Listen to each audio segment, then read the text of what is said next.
और वो जो सहज चीज है उसको अगर आप सीधे से समझ ले तो अपने अंदर त्रिकोणाकार अस्थि में कुंडलिनी नाम की शक्ति है। उसको कबीरदास जी ने सूरत कहा। लेकिन इंसान हर चीज को इस तरह से बिगाड़ता है कि जिस बिहार में इतने बड़े महात्मा हो गए वहां तंबाकू को सुरती कहते हैं। इंसान को कोई चीज दे दो तो उसका बिगाड़ करने में इंसान के बढ़ के तो कोई है ही नहीं, तो उसको सुरती कहते हैं बिहार। तंबाकू को सुरती कहते हैं। सुरती चढ़े कमान, सुरती माने कुंडलिनी जो है वो ऊपर जब करती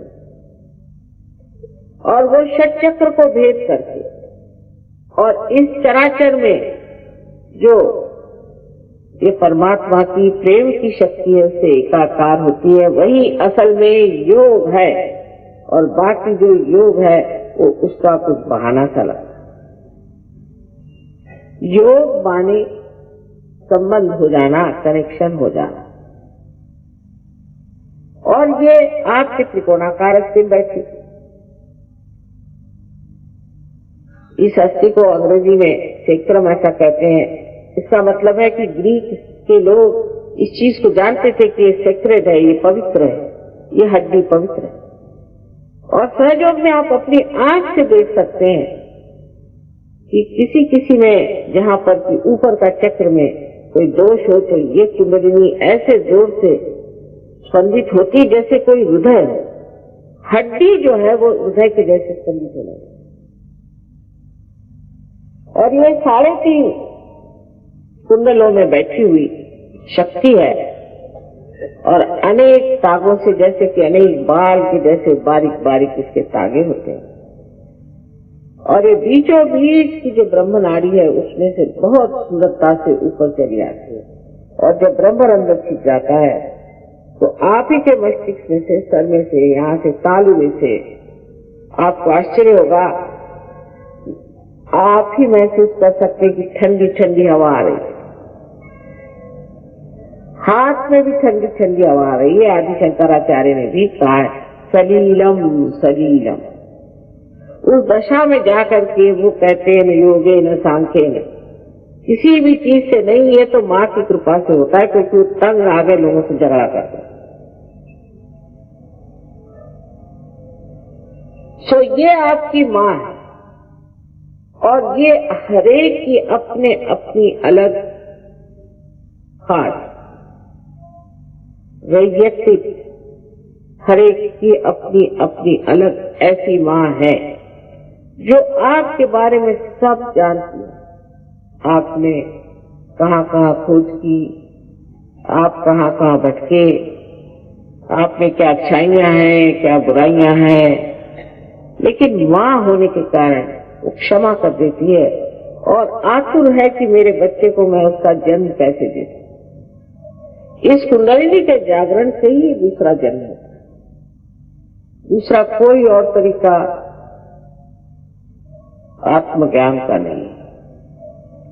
ये कुंडलिनी 6 चक्रों में उठती है और ब्रह्मरंध्र को भेदने के बाद आपको खुद ही महसूस होता है चारों तरफ ये ठंडी ठंडी हवा आ रही, सर में से भी ठंडी ठंडी हवा आ रही।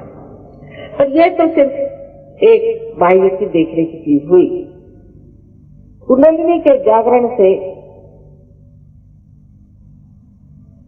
आपकी बीमारियां ठीक हो जाती हैं। इसकी सिद्धता तो आपकी दिल्ली यूनिवर्सिटी में ही हो गई, क्योंकि दिल्ली यूनिवर्सिटी ने इसे मान्यता दी और यहाँ अभी 2 डॉक्टर ने MD प्राप्त किया। उन्होंने इस पर रिसर्च किया और वो हैरान हो गए कि एक आदमी जो सहयोग करता है और जो सहयोग नहीं करता है उसके शारीरिक सौष्ठव में भी, उसके शारीरिक शक्ति में और दूसरे आदमी के शारीरिक शक्ति में ही बड़ा अंतर है।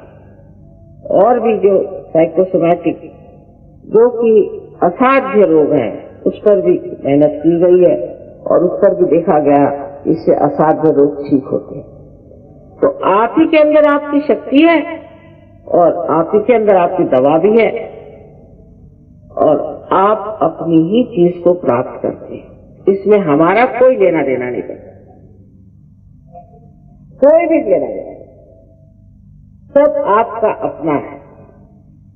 जब आप अपनी ज्योति को प्राप्त कर लेते हैं तो आप भी दूसरों को जागरूक कर सकते हैं और आप भी दूसरों को ठीक कर सकते हैं, आप भी उनकी बीमारियां ठीक कर सकते हैं, क्योंकि जैसे जागृति होती है बीमारियां ठीक हो जाती हैं। बहुत सारे असाध्य रोग सहयोग से ठीक हुए हैं इस 19 साल में हमने देखे, लेकिन अधिकतर बीमार लोगों का ऐसा हाल होता है कि जब तक ठीक हुए बस भाग खड़े जाते, तो ये नहीं सोचते कि हमें प्रकाश मिला है तो हमको भी दूसरों को देना चाहिए। तो परमात्मा भी ये सोचते हैं कि ऐसे लैंप जो जलने नहीं वाले तो उसको ठीक करने से फायदा क्या, और दीप जला के कोई टेबल के नीचे नहीं रखता है, उसको ऊपर रखना चाहिए जिससे दुनिया को फायदा हो। दूसरी बात, जो मानसिक क्लेश, मानसिक तकलीफें जो हमें होती है, इस तरह से बहुत से लोग हैं उन्हें डिप्रेशन आ जाता है, साइकोलॉजिकल, कोई होते पागल हो जाते हैं, और बहुत से लोग ऐसे होते हैं कि जो मेस्मराइज रहते हैं, इनको समझ नहीं रहता क्या करें क्या न करें, चीखते हैं, चिल्लाते हैं। ऐसे लोग भी सहयोग से बहुत से लोग ठीक हो गए। लेकिन सबसे तो कमाल हुई है कि सबसे कमाल तो हुई है कि जो लोग ड्रग लेते हैं, इलाज में हजारों सहयोगी हैं, हजारों, 30 देशों में ये कार्य हो रहा है और बहुत से लोगों ने आज आत्म साक्षात्कार को प्राप्त किया और कल से छोड़ दिया। आपके दिल्ली शहर में भी बहुत से लोग जो शराब पीते थे, बहुत ज्यादा शराब के बगैर चैन नहीं। मैं नहीं कहती आप शराब मत पियो, नहीं तो आधे लोग उठ के चले जाएंगे, लेकिन थोड़े हमारे गली में आइए तो शराब छूट जाएगी अपने आप। मैं कभी नहीं कहती, क्यों कहें, जबकि कहने से लोग भाग जाते तो बेहतर है न कहें। अगर कोई आदमी अपने हाथ में सांप लेके खड़ा है, उससे कभी तेरे हाथ में सांप है और अंधेरा है, वो तो बुझा जाएगा, नहीं सांप सांप क्यों है, आप कौन होते बड़े समझाने वाले, रहने दीजिए अपनी अकल। उसी वक्त आप लाइट लगा दीजिए, फौरन सांप छोड़ देंगे। ऐसी चीज, क्योंकि मनुष्य स्वतंत्र हो जाता है असली माने, उसको किसी भी प्रकार की चीज दबा नहीं सकती, कोई भी आदत उसके व्यक्तित्व को अपने मुट्ठी में नहीं ले सकती। ऐसा आदमी अपनी स्वतंत्रता में, अपने गौरव में खड़ा रहता है। उसको किसी चीज की न गरज रह जाती है, ना किसी का भय रह जाता है, वो अपने मस्ती में रहता है। जैसे कि कबीरदास जी ने कहा कि फिर मस्त हुए फिर क्या बोले। आज न जाने क्यों कबीरदास जी की बड़ी याद आ रही है। वो भी दिल्ली आए थे, बड़ी मेहनत कर गए, शायद होगी इन सब संत साधु औलिया, निजामुद्दीन साहब यहाँ हो गए, बड़े बड़े औलिया भी हो गए। इन सब की मेहनत से ही शायद आप लोग आज यहाँ पधारे हैं अपने आप को साक्षात्कार के लिए। उन सबको याद करके यही सोचते हैं कि आज वो भी सोच रहे होंगे कि जो हमने इतनी मेहनत की, यहाँ पर इतना हमने चैतन्य फैलाया, लोगों से इतनी बातचीत की, उसका आज फल मिल रहा है। क्योंकि फल पाने का समय आ गया। ये समय ऐसा है कि ये समय हजारों वर्ष पूर्व बताया गया था कि ऐसा समय आएगा, और आज ये समय आ गया कि हजारों फूल बाग में खिल रहे हैं। पहले तो एक ही दो फूल खिलते थे, लेकिन आज हजारों फूल खिले हुए हैं, और संसार में रह करके ही आप इसे प्राप्त हो सकते। संसार से भाग कर नहीं, संन्यास की बात करने से नहीं, संसार में ही रह करके आप इसे प्राप्त कर सकते हैं।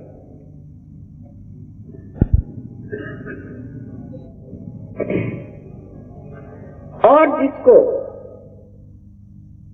ये चीज प्राप्त हुई वो समझ लेता है कि अब तो मैं परमात्मा के साम्राज्य में आ गया, क्योंकि हर तरह की कृपा, हर तरह का आशीष उस पर बरसता है।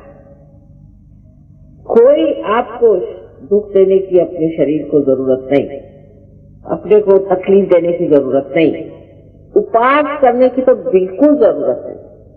अगर आपको अपनी माँ को सताना हो तो आप उपास करें।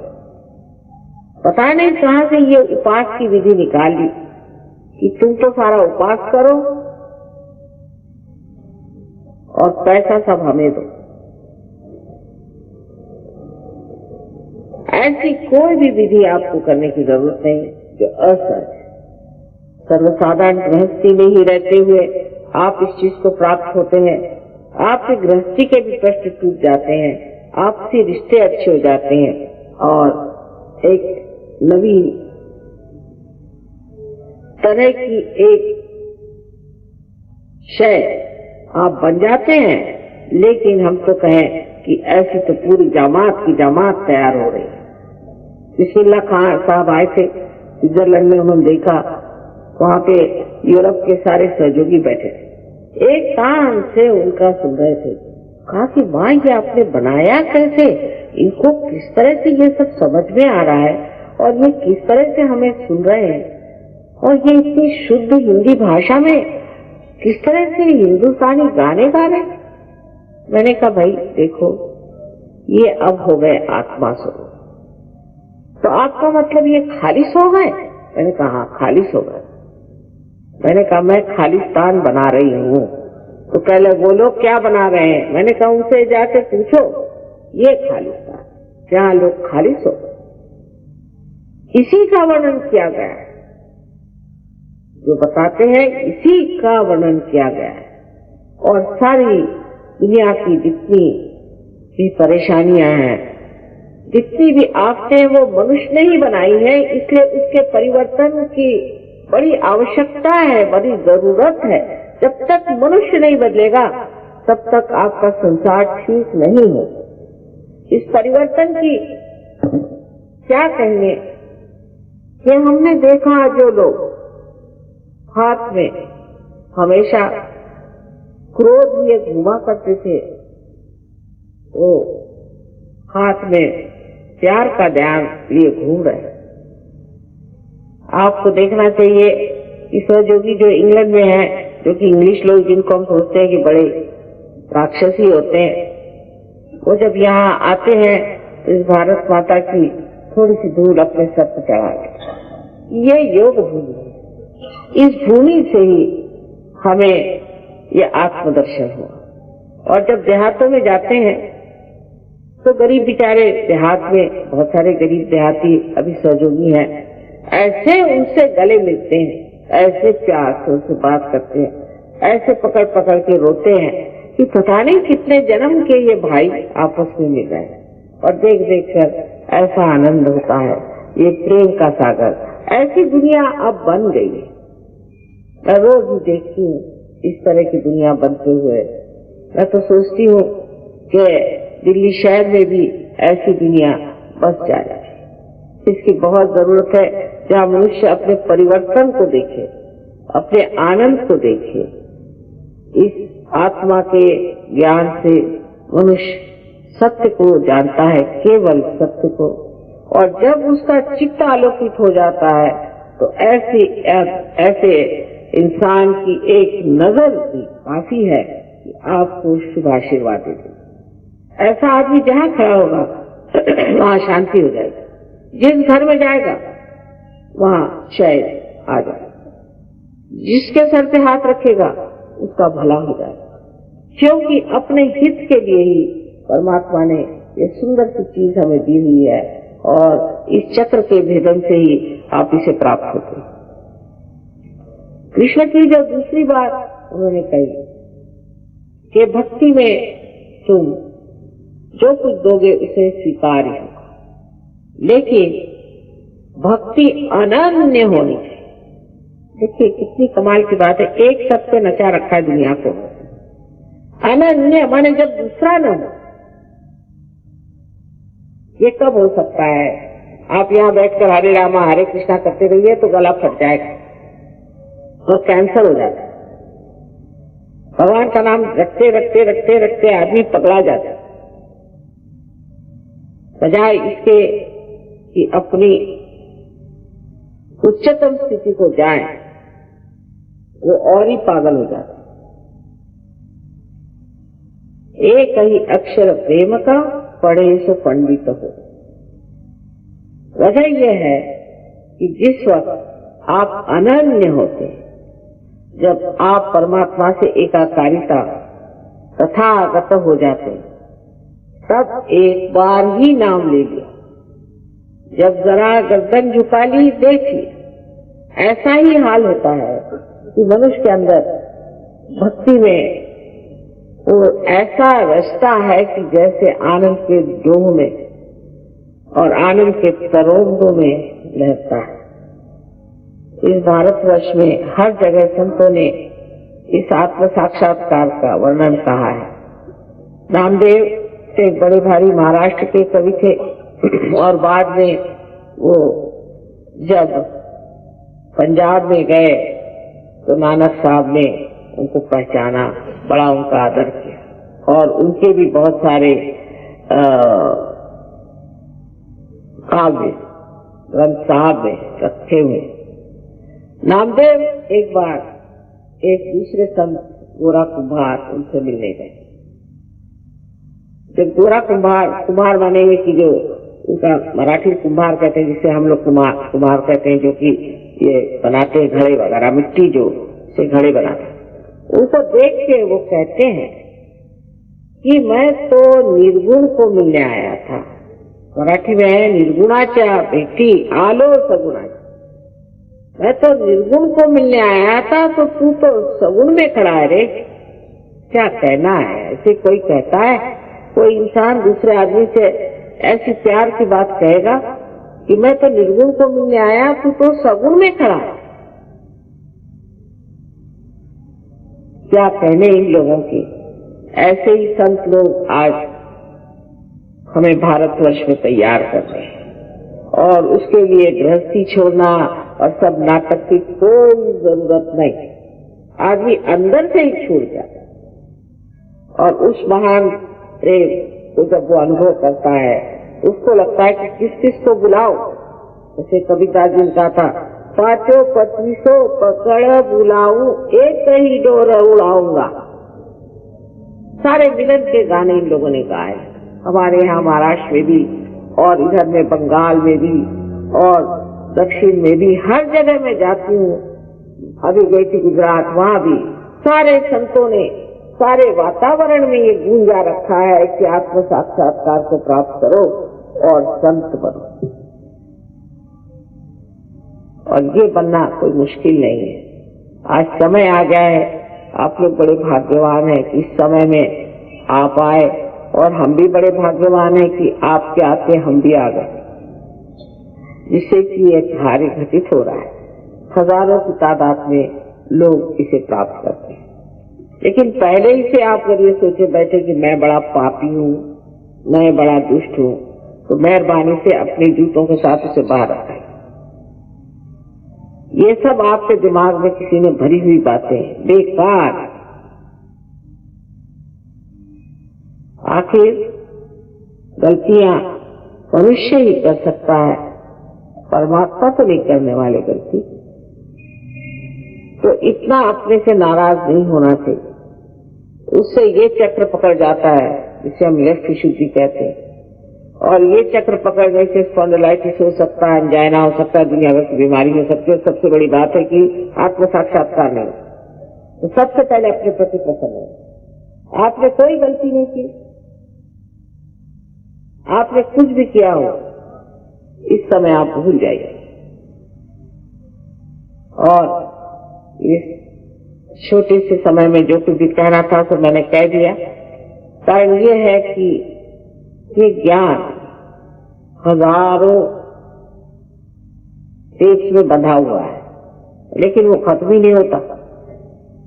तो बेहतर है कि हम समझ लें, जैसे इस लाइट को जलाने के लिए एक स्विच है, उसको जलाने से सब जल जाता है, उसी प्रकार हमारे अंदर भी कोई स्विच है जो परमात्मा ने बनाया। नहीं तो अगर मैं आपको पहले ही बताने लगूं कि बिजली कहाँ से आई, इसको किसने बनाया, इसका इतिहास क्या, फिर दिल्ली में कहाँ है, फिर उसका मैकेनिक्स क्या, तो आप उठ के सब चले जाएंगे, आपको सर दर्द। पहले आप प्रकाश को प्राप्त कर ले, फिर आगे की बात।